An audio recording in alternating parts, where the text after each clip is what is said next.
Hello friends, जय बाबा बगलाम की जनता से। सॉरी, आप सोच रहे होंगे तबीयत ठीक नहीं है तो मैं नहाई तो हूँ नहीं, क्योंकि मेरी तबीयत ठीक नहीं है तो मैं 2 दिन से पूजे पे भी नहीं हूँ।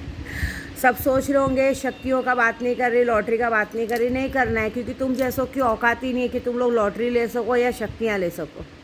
तुम लोग सिर्फ लोगों का बुरा कर सकते हो, और लोग क्या कर रहे हैं, क्या खा रहे हैं, वैसे कर रहे हैं वो देख सकते हो। और कुछ रंडी लोग ऐसा कर सकते हैं कि विद्या देवी के भोसड़े में कितना दम है, वो क्या ऐसा करती है, कैसी दिखती है, कैसा पहनती है, ऐसा क्या वशीकरण करती है कि इसका पति इसके पीछे पागल है, और हम ऐसे क्या करें कि उसका पति हमारे पीछे पागल हो। बस यही रंडीगिरी कर सकती है। ये रांड लोगों की यही काम है। ये रांड लोगों को और कुछ काम ही नहीं है, ऐसी बात है। क्योंकि इन लोग के घर में इनके पति का तो लगता है 2 सेकंड भी टिकता नहीं होगा। सही बात है ना। शायद इन लोगों के पति के अंदर दम ही नहीं है, इसके लिए इन लोगों को विद्या देवी का पति दिखाई देता है, विद्या देवी के बच्चे दिखाई देते हैं। इनको ऐसा लगता है कि शायद वो इनको पूरा कर देगा। सही बात है ना। अरे तुम लोगों की अकल शक्ल तो होनी चाहिए, वो लायकी के तो होने चाहिए। शर्म आता है क्या? तुम लोग क्या सोचते हो, क्या करते हो? अपने घर में जो गंदगी करते हो, बाहर फैलाते हो, गंद को बाहर फैला रहे हो। थूकती है विद्या देवी तुम जैसों पे। शर्म आनी चाहिए कि तुम लोग ने औरत जात पे कलंक को, औरतों को कितना बड़ा बड़ा सम्मान दिया है कि औरतें झांसी की रानी हैं, माँ बगलामुखी का रूप है, माँ विंध्यवासिनी का रूप है, माँ काड़ूबाई का रूप है। लेकिन तुम जैसी गंदी औरतों ने औरतों कहते हैं ना, औरतों का नाम खराब करके रख दिया है। कोई बात नहीं, जैसी करनी वैसी भरनी। अभी कुछ औरतों को, मेरे को कल रात को सपने में सुल्तान जी ने बताया, माँ ये जो हरकत हो रहा है ना, आप थोड़ा वेट कीजिए, दिवाली तक देखिएगा, आपको पता चलेगा। कुछ औरतों को ये क्या बोलते हैं, कैंसर की बीमारी हो जाएगी। ऐसी कैंसर की बीमारी होगी कि उनको एक अजीब सा सड़न वाला प्रॉब्लम होएगा और बच्चेदानी निकालने की नौबत आएगी। और आपको पता है, मेरा सुल्तान बोला है तो करेगा, क्योंकि मुझे बीमार किया गया है। मुझे बीमार करने से मेरा पति मिल जाएगा क्या? हाँ। मुझे बीमार करने से मेरे बच्चों को अनाथ कर पाओगे क्या? तुम्हारे घर में तुम्हारा पति और बच्चे नहीं हैं, मैं अनाथ करूं क्या? बताओ मुझे। अरे थूकती हूँ मैं तुम जैसों पे, बेशरम लोगों साले। इतने मेरे को लगता है तुम्हारी माँ भी शायद 10 के साथ सोई थी, भड़वों के साथ, इसलिए तुम जैसे औरतों को पैदा किए कि तुम लोग दूसरों के घर में आग लगा सको। तुम लोग को और कुछ आता भी है क्या? मेरे को ना अभी सिर्फ गुस्सा आ रहा है, और मेरे गुस्से को झेलने की ताकत तुम लोग में नहीं है। मेरा गुस्सा मेरा सुल्तान तुम लोग को भुगवाएगा, ये बात तो पक्की है। दूसरी बात, पूरे महाराष्ट्र को सलाम मनोज भाई के साथ, जो भी साथ में। मैं सॉरी मनोज भाई, मैं निकल के भी नहीं पहुंच पाई क्योंकि तबीयत ख़राब हो गई। नहीं तो मैंने पूरा फैसला किया था कि मैं कल अगर निकल जाती तो पहले मैं आपको मिलने आती वहाँ पे, लेकिन तबीयत ख़राब होने की वजह से नहीं आ पाई। और मैं रास्ते में हूँ, जिस तरह से रास्ते में हो रहे हैं वो जाहिर सी बातें होना ही चाहिए। और इन लोगों को समझ में नहीं आएगा। और मैं पूरे समर्थन में हूँ आपके कि जब तक मराठा आरक्षण नहीं मिलता तब तक कोई शांत नहीं बैठेगा। क्योंकि अगर हम लोग ने एक बार शांति बात कर ली और इन लोग की एक बार बात मान ली ना, तो लोग तारीख पे तारीख देंगे। देखिए, अपात्र के बेचारे मेरे उद्धव बाला साहब ठाकरे अपात्र के परीक्षा उनके उसमें डायरेक्टली 31 दिसंबर का तारीख दे दिए, जो कि आपको पता है 25 दिसंबर से लेके 2 जनवरी तक तो सब कोर्ट कचहरी बंद रहता है। उसके बाद जब खुलेगा तब देखा जाएगा, ये बात है।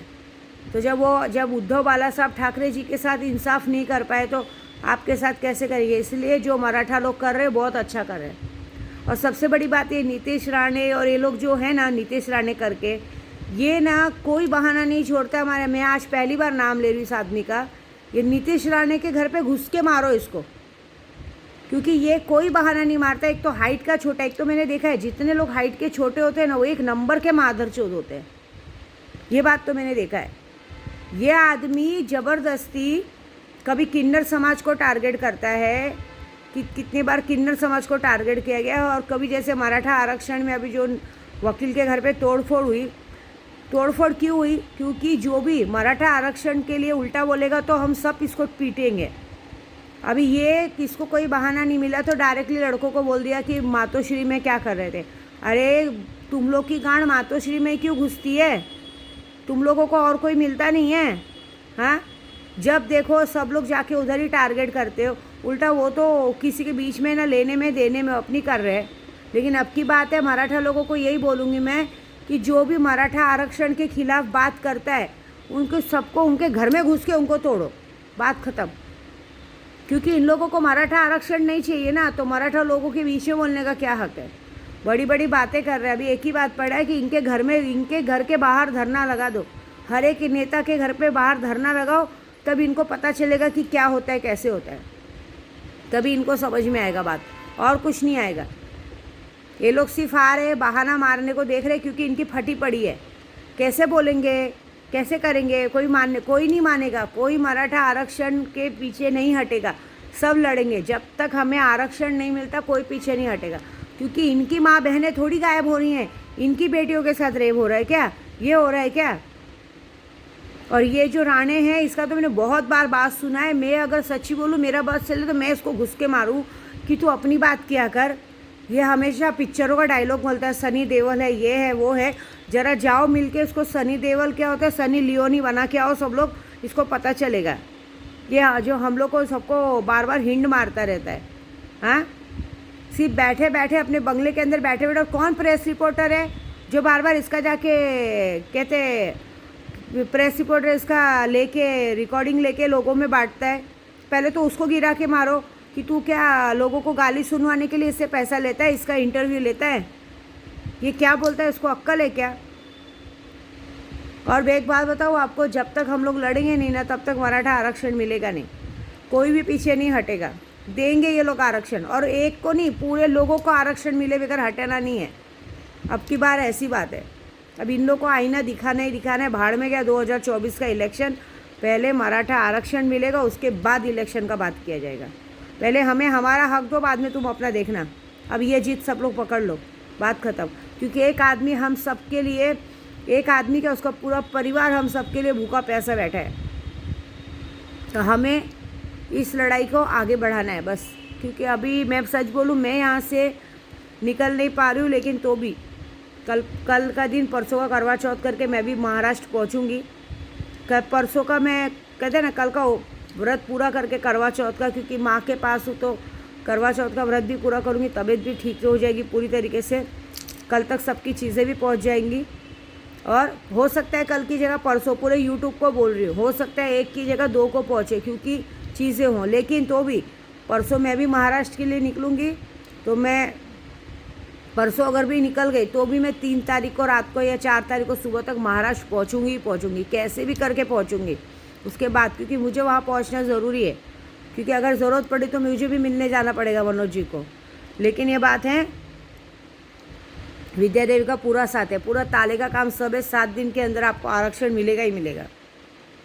लेकिन एक बात याद रखिएगा, जितने आरक्षण वालों को बोलूँगी, इस आरक्षण के दौर पे जितने नेता लोग पे आपने भरोसा किया था, सबने अपनी औकात दिखाई है। और इसके बाद आरक्षण मिलने के बाद इनको इलेक्शन में हमें इनकी औकात दिखानी है। ये बात याद रखिएगा, कोई इस बात को भूलिएगा मत। क्योंकि आज आपको आपके बच्चों का हक देने से पीछे ये हट रहे। अब इनको इनकी औकात दिखाने के लिए हमें रखना पड़ेगा। जो भी मराठा आरक्षण के खिलाफ बोलता है, उसे घर में घुस के गिरा के मारो, बात ख़त्म। क्योंकि इनको ऐसा लगता है ना कि कोई हक की लड़ाई, क्योंकि इनकी माँ बहनें तो गायब नहीं हुई हैं, इनकी बेटियों को तो नहीं मिल रहा है ना। इनकी बेटियों को तो, सब लोग को गवर्नमेंट का जॉब मिलना नहीं है, कुछ नहीं करना है। इनको क्या है, हमारे बच्चों को चाहिए ना। हम चाहते हैं ना हमारे बच्चे आगे बढ़े। तो जो इस बीच में बोलेगा वो इस बीच में चक्की में मार खाएगा, बस ये बात तो पक्की है। और सबसे पहले टिंकू को जाके मारो, क्योंकि इसकी बहुत गंदी आदत है। ये किसी का भी टारगेट होता है ना, डायरेक्ट उद्धव बाला साहब ठाकरे भी डालता है। तो मैं बोलूँ, क्या कर रहे हैं हमारे शिव सैनिक कि बार बार हमारे उद्धव बाला साहब ठाकरे जी पे आता है। कहीं पे कुछ भी होता है तो डायरेक्ट उधर आता है। इसके घर में दौड़ो, इसको गिरा के रास्ते में मारो, क्योंकि ये मार खाएगा। ये लातों का भूत है, बातों से नहीं मानेगा, इसको मारना है बस, और कुछ नहीं। जय माता दी, जय महाराष्ट्र।